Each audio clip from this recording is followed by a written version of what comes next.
Monday morning and welcome to Korea Today. President Park Geun-hye is to give her first parliamentary address, which will outline the government spending plan for the fiscal year 2014. But many eyes will be on whether she will mention the source of political squabbling between the two main rival parties. A key former presidential aide flips his testimony on what happened to the Inter-Korean Summit transcript. Details coming up in the headlines. And in business news, Korea's conglomerate Dongbu Group has announced some changes ahead. Details coming up on In Print. Secret footage offers a glimpse of daily life in North Korea. You can see more about it and other stories on Hot Clicks. Stay tuned. From mop designs to airplane interior, there's nothing he won't take on. Industrial designer Don-tae tells us how his expertise became a global commodity and what inspires him.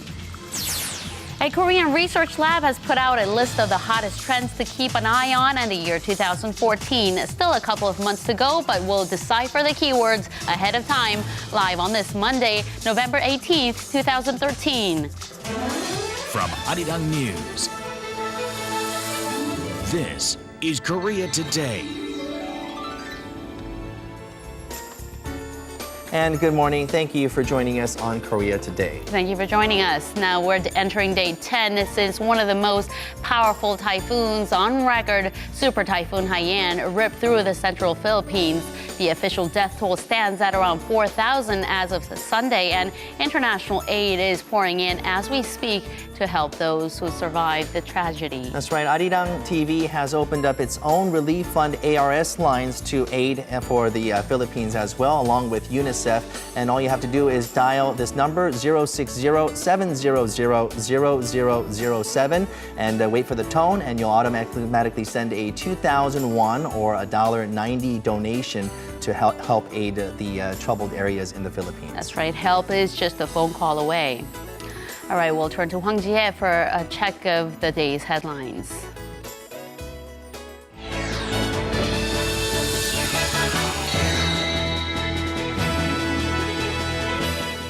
President Park Geun-hye is set to deliver her first budget speech at the National Assembly today. There, she's expected to outline her government's spending plan for next year and call on lawmakers to pass a set of economy-related bills amid a prolonged standoff between the ruling and opposition parties. Officials from the presidential office and the ruling's Haenuri party say, however, that the president is unlikely to address any political issues, including the National Intelligence Service's alleged meddling in last year's presidential election. President Park's speech will mark the fourth time for a president to make a budget speech in person after former presidents Don-tae, Roh Moo-hyun, and Lee Myung-bak. In other cases, the presidents have had the prime ministers read the addresses on their behalf. Former presidential secretary for security Cho Myung-gyun, who allegedly revised the first draft of the 2007 Inter-Korean Summit transcript, said Sunday he does not remember receiving orders from former President Roh Moo-hyun to delete the initial draft of the summit minutes. I have no memory of receiving orders from the former president to delete the transcript, neither the first nor the revised draft. I also don't remember whether he ordered not to transfer the transcript or anything else like that. Cho went on to say it was a simple mistake that the final copy was not transferred to the state archives and that his initial testimony in January saying he received orders to delete the transcript was because of his bad memory. In response, the ruling's Haenuri party said that people from the former Roh administration are making excuses and lying to hide their faults. The whereabouts of the summit transcript became a political hot potato after the ruling party accused the ex-president of conceding the inter-Korean maritime border to the north during the summit meeting. Korea's Transport Ministry will launch a special safety check on all privately owned helicopters after a private chopper crashed into the side of a high-rise apartment block in southern Seoul on Saturday. The ministry will set up a special team of 17 officials to check the safety of the helicopters through the end of the year. The team will clamp down on any violations of related rules. Currently, there are around 180 private helicopters registered in Korea, up more than 15% from 2008. The ill-fated helicopter owned by LG Electronics crashed in dense fog into an apartment building in Seoul's Samsung-dong, killing the two pilots. While the cause of the crash is still unknown, authorities have moved the remains of the helicopter to Gimpo Airport to analyze its black box. A large number of documents, including the names of victims from Japan's brutal colonial rule of Korea, have been found while moving the Korean embassy in Japan. Various government sources say the lists are thought to have been produced in the 1950s. The documents include names of the victims that were drafted into the military by force during the Japanese occupation. Sources in the report say the Korean government had likely collected data on the victims to be used during negotiations with Japan. The government will announce its analysis of the information as early as this afternoon.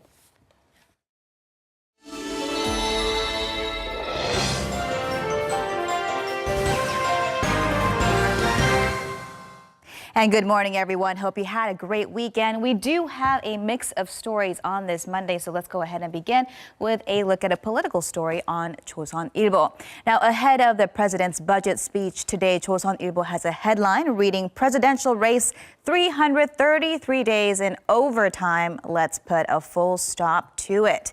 The article explains the political debate since last year's presidential race has largely been driven by old issues, that is, issues raised during the race itself.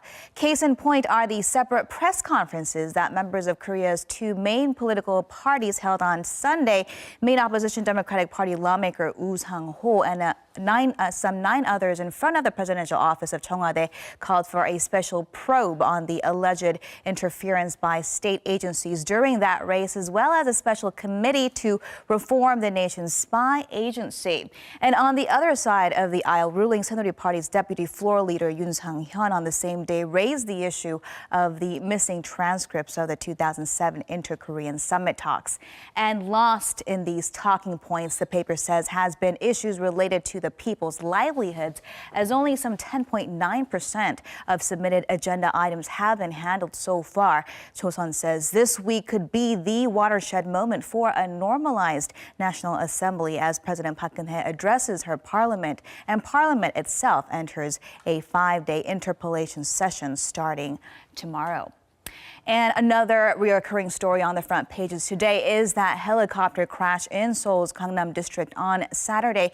You heard about it in the headlines, and thankfully nobody inside that high-rise apartment were hurt or killed reportedly, though the accident did kill both pilots on board. Let's go ahead and take a look at the story also on our next daily Donga-ilbo.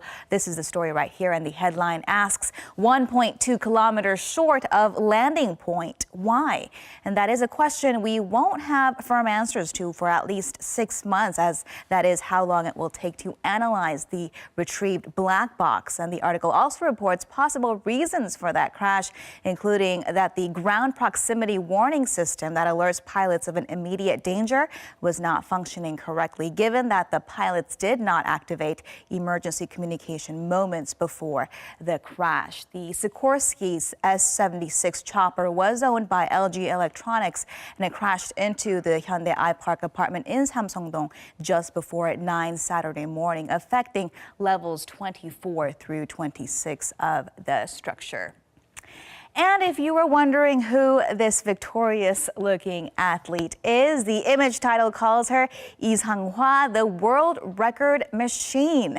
The 24-year-old Korean speed skater broke a world record in the women's 500-meter in Salt Lake City, Utah over the weekend, finishing in at 36.36 seconds. That makes it her 4th world record this year alone, according to the caption. And definitely stay tuned for more details in sports with SJ Lee. Moving on to Jungang-ilbo now, its front page image warns us it's going to be cold, cold, and cold starting today.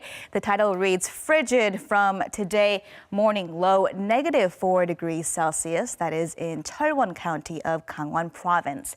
The capital city of Seoul is forecast to see a low of 0 degrees Celsius today, while the day's highs will hover between 2 and 10 degrees nationwide. Some southern areas could see their first snow today as well.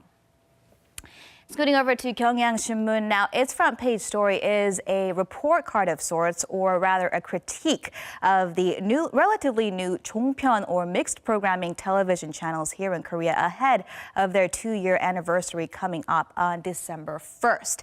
The headline reads, all-inclusive TV channels become monsters, outlining their broken promises. There is a graph with data from the Korea Communications Commission, and the light blue of the pie chart that you see there shows the percentage of rerun airtime that was promised in their business plan, and the dark blue shows the actual percentage of rerun airtime. JTBC, or the TV arm of Jungang-ilbo, recording the biggest discrepancy there.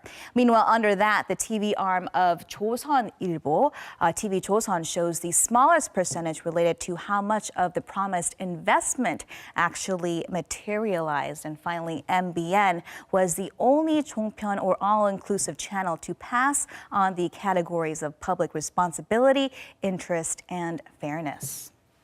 And we'll go ahead and wrap things up with a quick look at Mail Business newspaper this morning. Its main headline reads, semiconductors abandoned.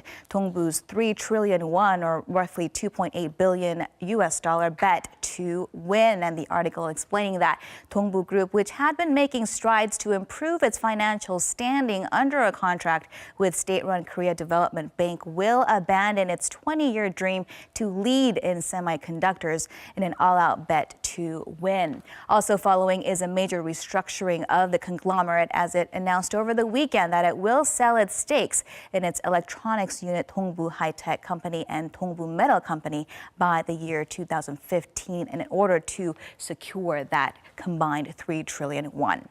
And with that, we'll wrap your look at what's in print on this Monday. Next up are your closing numbers from Friday's market action.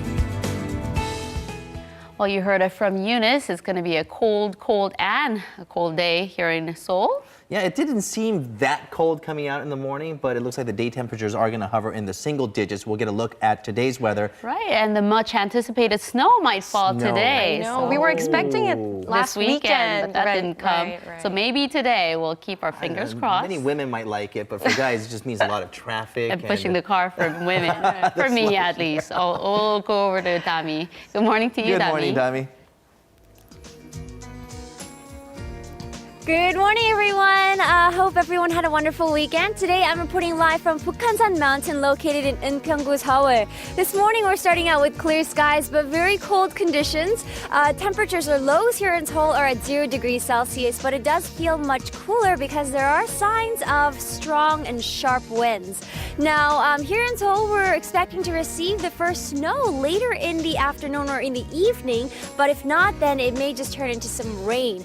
Now, over in 전라남북도, 충청남북도, southern parts of Gyeonggi-do and Jeju Island, currently there are signs of either snow or rain. In some of those places, the snow is actually starting to gradually pile up. So if you're residing in those areas, you might want to get a jump start to your morning commute. Now, it looks like tomorrow is expected to be the coldest day of the season so far. Throughout this week, in general, it's going to be very cold, so make sure to bundle yourselves up from head to toe. With that said, let's go ahead and get a check on the numbers for today. Seoul is going to be the coldest with highs at 4, Daejeon and Gwangju at 6, Daegu at 8, Gangneung at 11, while Busan and Jeju is at 10 degrees. That's all I have for the weather. I'll be back in a few moments.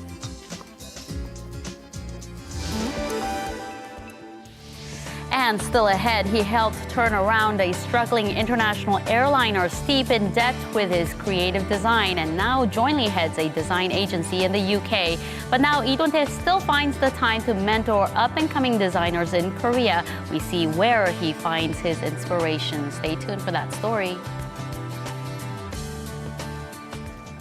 Now, this year marks the second year since the Korea-EU FTA agreement went into effect. Now, Korea has seen success in automobile part exports as well as the electronic devices sector, and the European Union has seen success in agricultural and fisheries. That's right. Since the signing of the Korea-EU trade agreement, the Korean market has seen a 25% jump in the imports of agriculture and fisheries products. And EU officials want to tap further into the Korean market, and a group of European delegates visited Korea just recently. Take a look.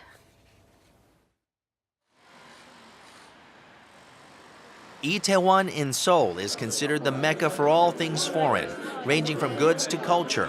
It's a multicultural district.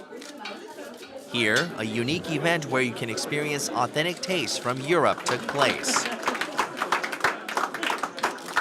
We are here in order to share with you what we are the best in terms of food in Europe.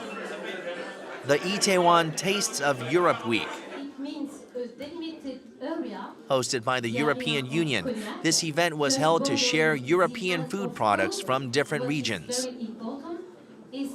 A geographical indication means that a product based on raw material coming from a specific region is prepared based on a traditional recipes and registers several criteria of quality and of authenticity of this food. So we have a control system in order to be sure that these products are original and are traditional. The EU has 4 certification labels for geographical indications. The label for Protected Designation of Origin and Protected Geographical Indication is to help consumers identify a product's country or region of origin. The Traditional Specialty Guaranteed label guarantees use of traditional manufacturing methods, and the EU Organic Farming logo identifies organic, eco-friendly products. Made up of 28 member states, the EU currently supplies GI products from various environments with unique regional qualities. Previously, I thought all European products were similar. But thanks to the promotion of EU-certified GI products, now I know which products are of high quality. I believe these efforts will allow the Korean consumers to choose better products. The EU business delegates also hosted a business seminar for 80 Korean food industry buyers and exchanged products as well as different food cultures. Currently, there are over 3,200 food, wine, and liquor products with registered GIs. Some examples would be German beer, Polish honey, Spanish ham, Portuguese wine, and British cheddar cheese. It tastes as good as I imagined. These certification labels allow consumers to have faith in their purchases, so I think that's very helpful. If people can tell which countries or regions manufacture certain unique products, they are likely to become more interested in European products. Eventually, consumers will seek better products which help to improve cultural exchanges. During the event, selected restaurants made special menus prepared with GI products and offered them at a special price.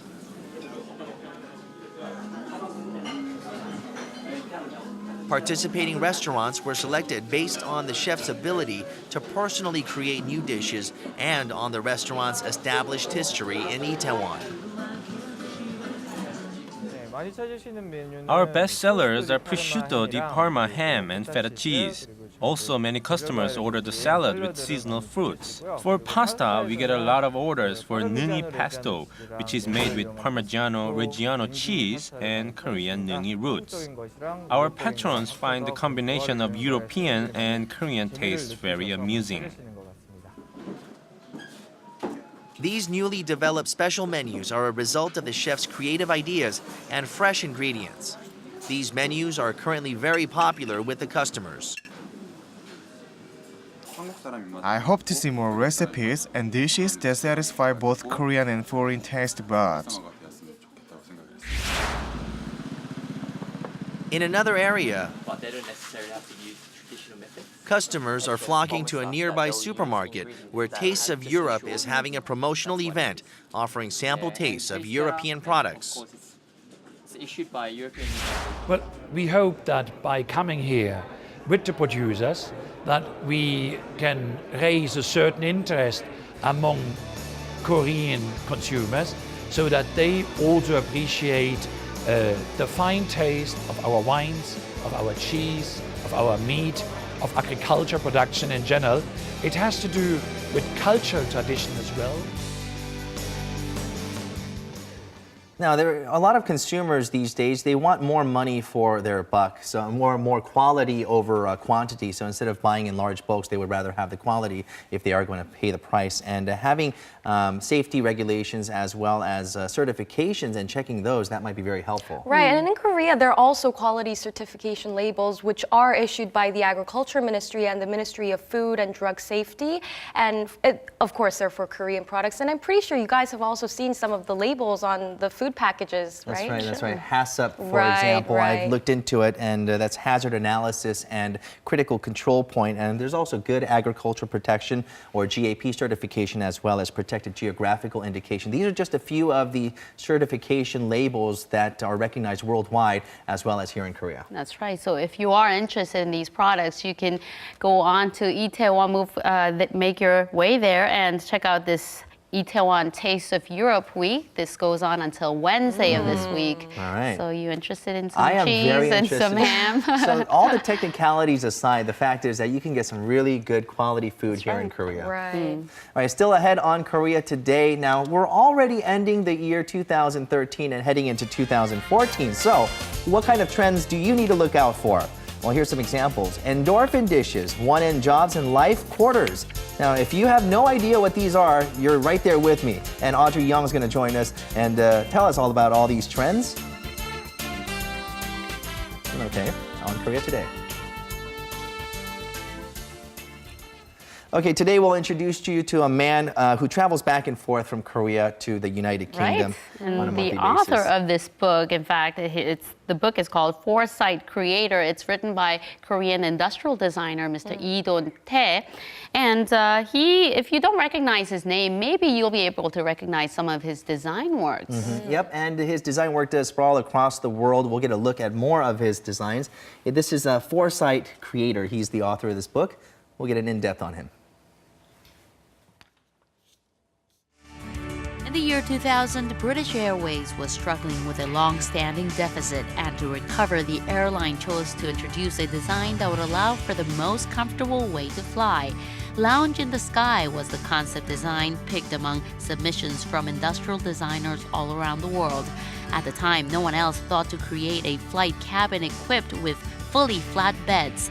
After British Airways became the first to do so in its business class cabins, they earned a profit of roughly $10 billion. The vision of this innovative design came from Korean designer Don-tae. So our thinking was how we can deliver more seat in the same place. So we just think about the yin and yang format so that people can lie down face to face. That kind of format is the most solution. When you're thinking about the coaches in the Western, they always sit on face to face. And also, when you fly on the air, you cannot distinguish which direction is which. So the travel as a backside is not a big problem to the for the aviation flight. After 13 years, Mr. Don-tae is now co-president of London-based strategic design consultation firm Tangerine. His clients are world-famous companies, but he makes the time to mentor up-and-coming young designers, no matter how busy he may be. Lee was born in 1968 in a small village in Gangwon-do. Dreaming of becoming a designer, he studied abroad in the UK, where he landed an internship at the country's leading design firm, Tangerine. And now, 7 years later, he has moved up the ranks to be co-president. Actually, when I grew up till 7 years, I have no electricity at that time. So it was not easy to get experience of what design is.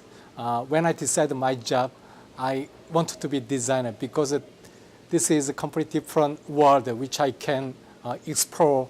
Design is very wide range of job. Some people design is just focus on the aesthetics and then the appearance, but design is aimed to provide some different type of experience to the customer. So that's why I selected a job as a designer.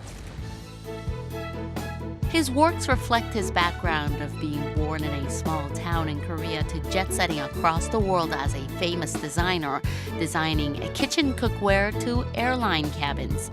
But whatever he designs, he follows one principle: designing for the customers. Good design is designer need to be designed for the customer so that they can make a better experience. I mean, the good design and bad design is completely rely on the thinking about customer, how they can evaluate the value of design eventually. Sometimes the customer never say what they want to be or what they really wanted to get. So design needs to find kind of something which customer never say. So good design is finding a great solution and then great experience to customer. That's why I'm doing every product in the world, from the mop to the airplane. There's another aspect he emphasizes as strongly as designing for the customers. It is respect and cooperation among coworkers and between business partners. Creation of a successful industrial design product depends on the cooperation and collaboration of various businesses and the variety of roles they play in different sectors. I think every industry needs to have a partnership, especially when you get the design. It needs to be supported by a lot of different type of industry, like technology sector, or brand sector, or supply chain. So it needs to be a very good harmony. Otherwise, you cannot you cannot sort out all of the problem simultaneously. So I think the partnership is one of the big key issue to make a better create innovation in the design. Partnership in UK is much more long relationship, so that they can respect each other and that they can share the profit. A Korean company, we need to get more partnership and they respect the partner company more than current collaboration. He says that designers are people who try to make the world a little better, and added that his ultimate goal is to continue to work and live his whole life as a designer. I think design is a utilitarianism. Design can provide all benefit to every aspect, like a designer, manufacturer, brand, even customer. That's why I believe design make a better world. Korea has a very great time in 1960 or 1970 in fabric industry, but now we are not very strong in that sector. But if you focus on the more design ability onto that kind of exist industry, you can make a better industry, and then you can expand the job in there. I think that is my social responsibility to be a designer in one sense.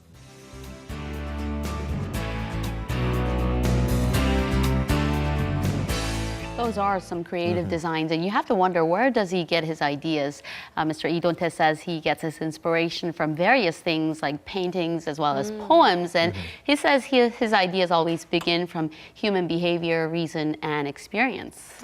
Well, he also has some blunt advice for today's designers. He was saying that the polarization of designs in Korea is becoming a very big problem. What he means by that is that when it comes to smartphones as well as electronic gadgets, Korea is very advanced in terms of its design. But when it comes to household appliances, it falls behind. Right, and for that, he blames the poor working conditions of some of the small and medium-sized companies that mainly produce the home appliances compared to large companies. And I guess by delivering the issues, more and more young designers like Yi could be fostered in Korea.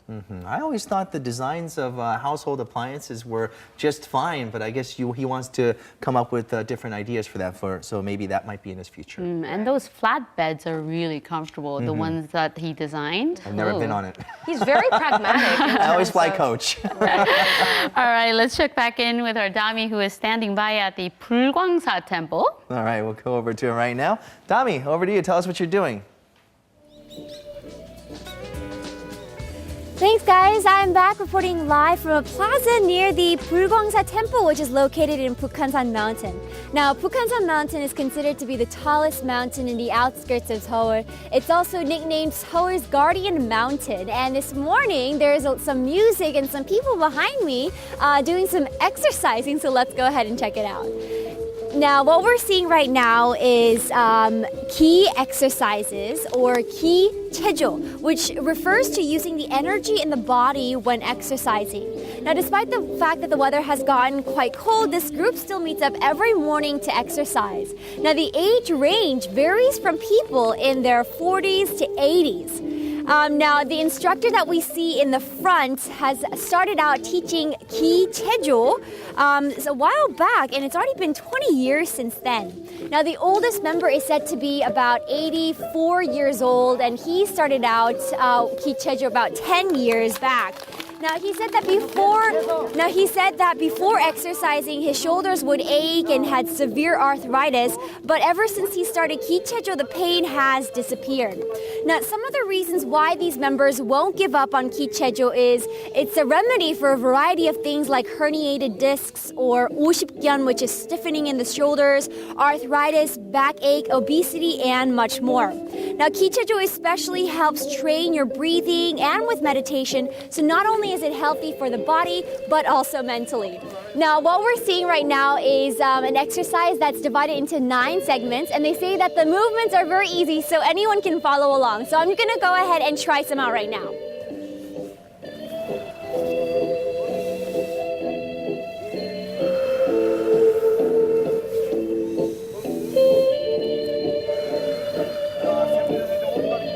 All right, it really does kind of smooth and, makes my heart a bit of, anyways, and the air here is really great, and they say that doing 30 minutes of ki chejo every day is very good for the body. It also helps out with flexibility, and it does help you sleep at night as well. So what I love about this meeting is the fact that the scenery is just beautiful. It really does, give you some sort of peace in the mind. That's all I have for now. I'm going to continue my ki chejo for the morning. I'm Idami, Korea Today.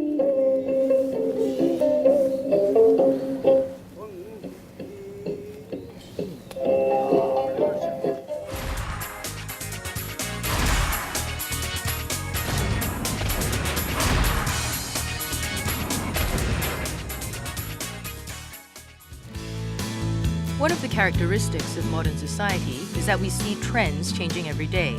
In order to keep up with these changes, we need to understand what they are.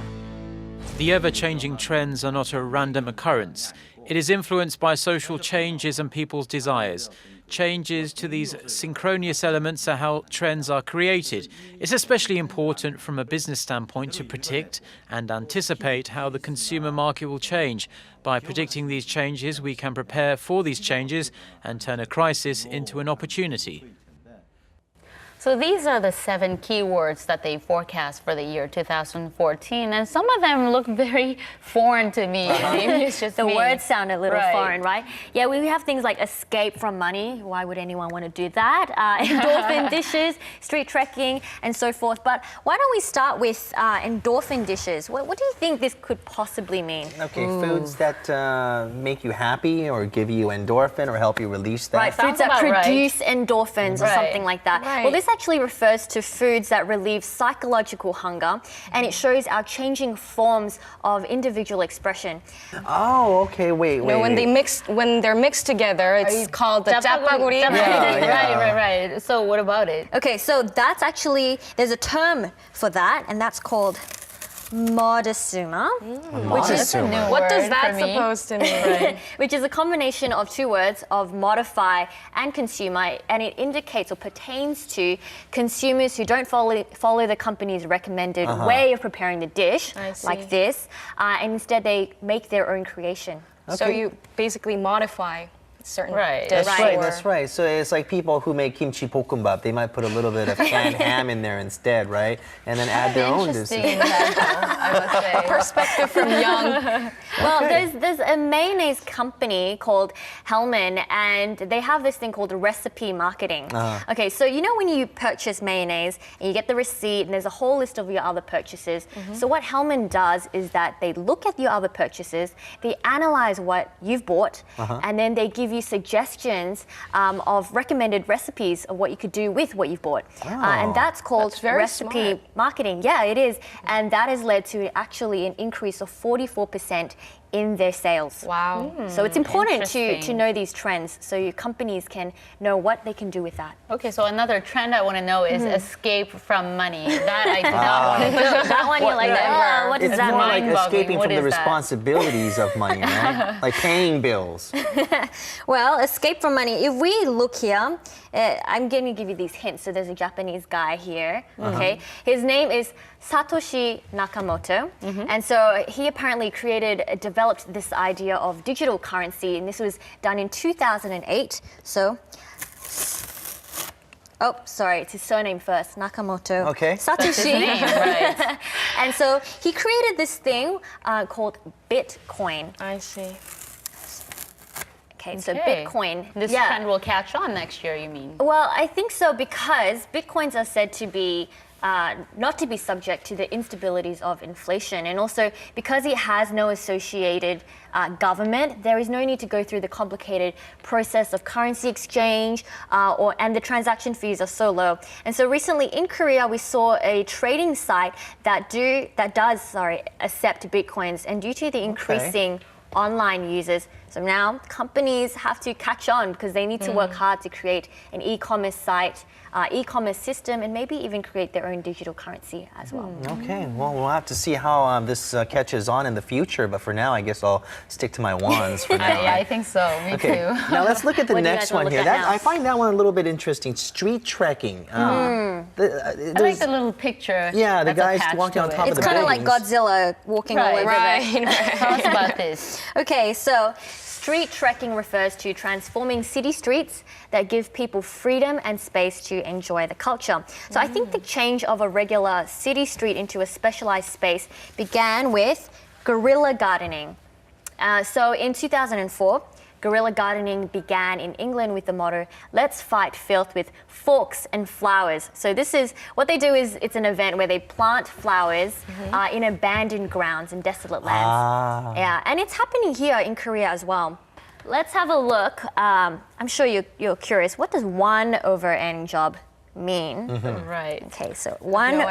And you have absolutely nothing. And you have an empty board here. Are you just going to start writing stuff down, Audrey? Should we doodle on this? Or? Okay, well, let me first explain to you what this means. So 1/n job refers to the trend of individuals being able to have multiple jobs if they have the specialized ability to.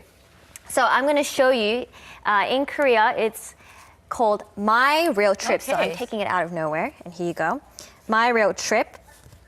And this is a tour guide service where many individuals living overseas, maybe like Korean immigrants or study abroad students, they can register their own tourism program and offer services as a tour guide because they can, because they have the knowledge and they live there. And if the term two-job referred to people who work multiple jobs for the sole purpose of earning money, 1/n job refers to people that choose to develop their ability or their skills to perform several jobs. All the ideas together, from an online community. Okay. So that's 1/n job. All right, great. And what else do you have for us? Net shop. Okay, let's go to DMZ. How's Okay, that? DMZ. DMZ, all right. It's not the demilitarized That's zone. exactly what I'm thinking. So the That's a trend 2014 word. trend forecast is going to be the demilitarized You're going to zone. see a reunification here on the Korean Peninsula. Well, actually, DMZ stands for Design Miracle Zone. It's almost like we're It's a redeeming fancy word. this abbreviation. Okay, so Design Miracle Zone. In the future, they predict there will be more spaces, more places made to help relieve anxiety and stress naturally in our daily lives. Give us some examples, maybe.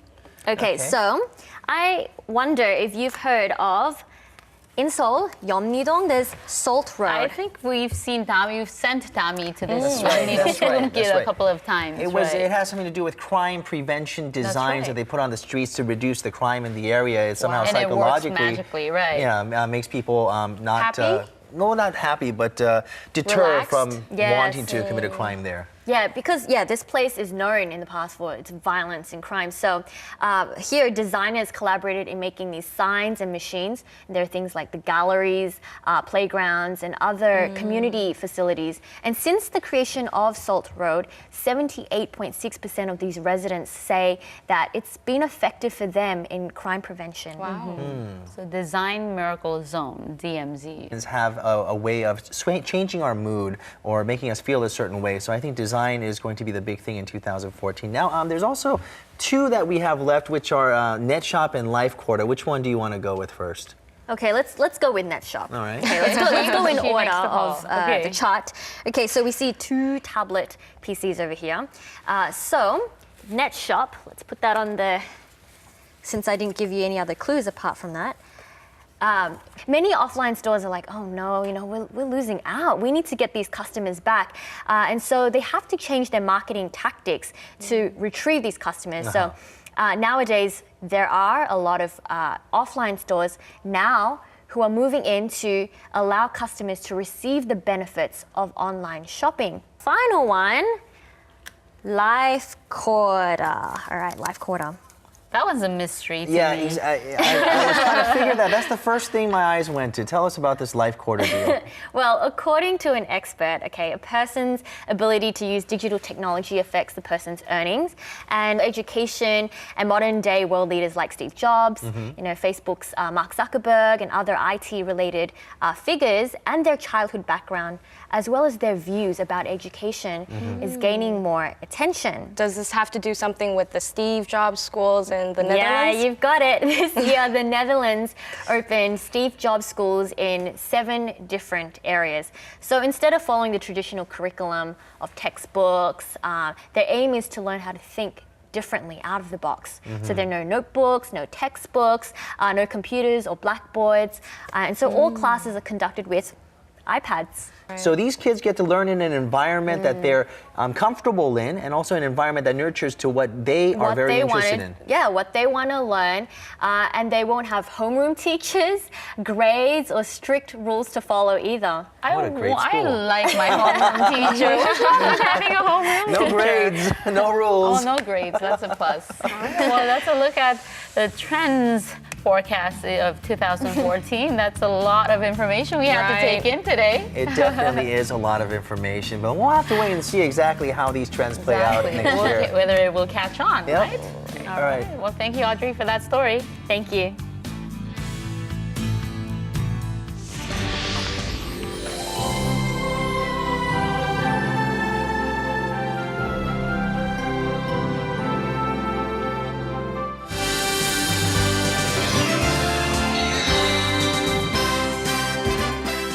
And a good Monday morning to you all. Now, quite a busy morning to kick off the new week, but congratulations to Park In-bi, who was named the LPGA Player of the Year earlier today, becoming the first Korean to win the honors.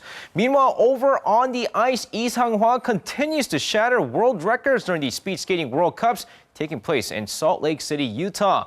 Now, over on the women's 500-meter event, Lee Sang-hwa broke her own record as she finished with a time of 36.57 seconds to set a new world record in the event on Saturday.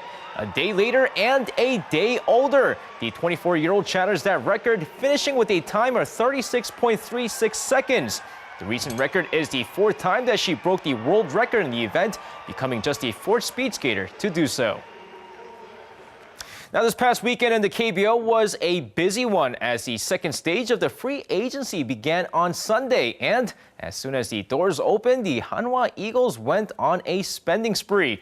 First up, the Hanwha Eagles get the best second baseman in the league in Chung-gu, signing into a 4-year, 7 billion won deal, or roughly $6.58 million.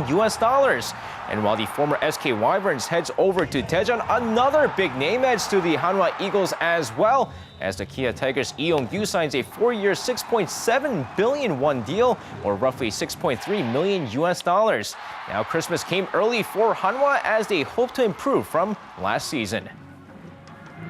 More FA updates, this time over with the NC Dinos. While the Tucson Bears fans cried, the NC Dinos fans cheered as the soon-to-be second-year team signed 2 players from the Tucson Bears. After the Tucson Bears failed to sign 2 of their more popular players in Lee Jong-uk and Son Si-yeon, the NC Dinos jumped all over the opportunity as the 2 stars are now headed to NC. Lee Jong-uk signs a 4-year deal worth 5 billion won, or roughly $4.7 million, while Son Si-yeon signs a 4-year deal worth 3 billion won, or roughly $2.8 million. Meanwhile, the 2 players will now reunite with former Tucson manager Kim Kyung-moon. And moving on to some Sunday's K-League Classic action with some upset finishes on the day. Now, Daegu FC beats Jeju United 2-1. Daejeon beats Seongnam 1-0, and Busan pulls off a win against the Suwon Samsung Blue Wings 1-0 as well. Meanwhile, let's move over to FC Seoul taking on Incheon United. Of course, going into the game here, a rather quiet start to the match as both sides go scoreless early on the match until Molina in the 44th finds the back of the net here, and it's 1-0 FC Seoul going into the second half. FC Seoul trying to hold on to the lead, but Han Gyo-won in the 69th minute. That is the equalizer, and we have a new ball game. FC Seoul's defense continues to collapse, and just 4 minutes later, it's Park Tae-min who sends one past the goalkeeper as Incheon now takes a 2-1 lead. Time winding down, FC Seoul needing a miracle in this game, and a miracle they get as Escudero in the 90th minute scores the equalizer, and that's your final score as FC Seoul steals a point 2-2.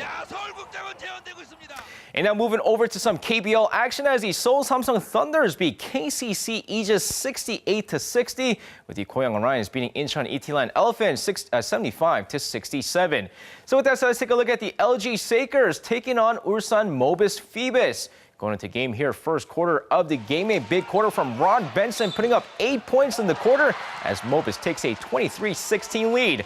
But second quarter, the LG Sakers spreading the ball around with 7 different players scoring in the quarter as he rallied back to take a 39-38 lead going into halftime. Second half begins and LG continues to run away with the game with Kim Si-rae putting up 18 points for the LG Sakers as LG hangs on to take this game 79-72. And now finishing things off with some Sunday's V-League results. Now a couple of exciting finishes here as IBK beat the Korea Expressway 3-2 over on the women's side. Meanwhile, over on the men's side, Ketco Vic Storms beat Russian Cash in 5 sets as well, with the Hyundai Capital Skywalkers beating LIG in straight sets 3-0. And that's going to wrap it up for me. This has been SJ. Have a great rest of the day and see you guys again for your sports needs.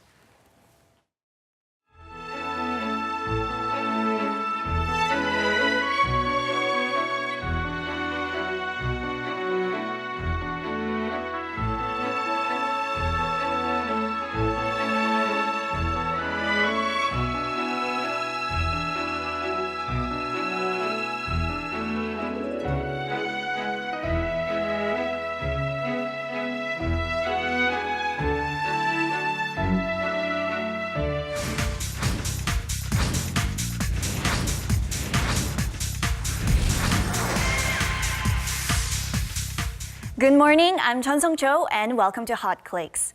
We start today with a story that will bring all Koreans back to some 60 years ago, solemn and heart-wrenching memories of the Korean War, especially to those who lost their loved ones. There's still some 130,000 missing remains from the Korean War, and not so many Koreans are aware of this, but there is a special unit on an arduous mission to recover those bodies of fallen soldiers back to their families. It is the Defense Ministry's KIA, or Killed in Action, Recovery and Identification Unit. Following the US, this is the world's second unit of its kind.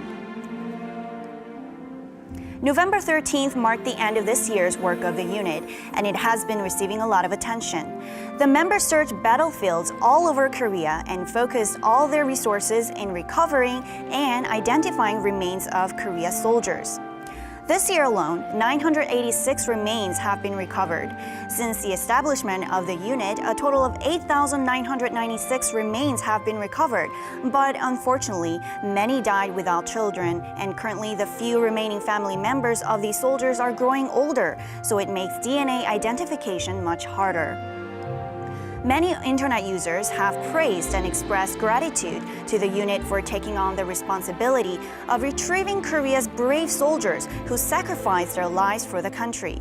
And of course, we should never forget that without their sacrifices, we wouldn't be living the life we have today. Last week, an article about the documentary Life Inside the Secret State became the #1 most viewed article on a portal website. The reason for its immense popularity is because the documentary includes secretly filmed video clips of the inside of North Korea. The documentary was produced by Britain's public broadcasting station, Channel 4, and the covert footage was obtained with the help of North Korean defectors living in South Korea.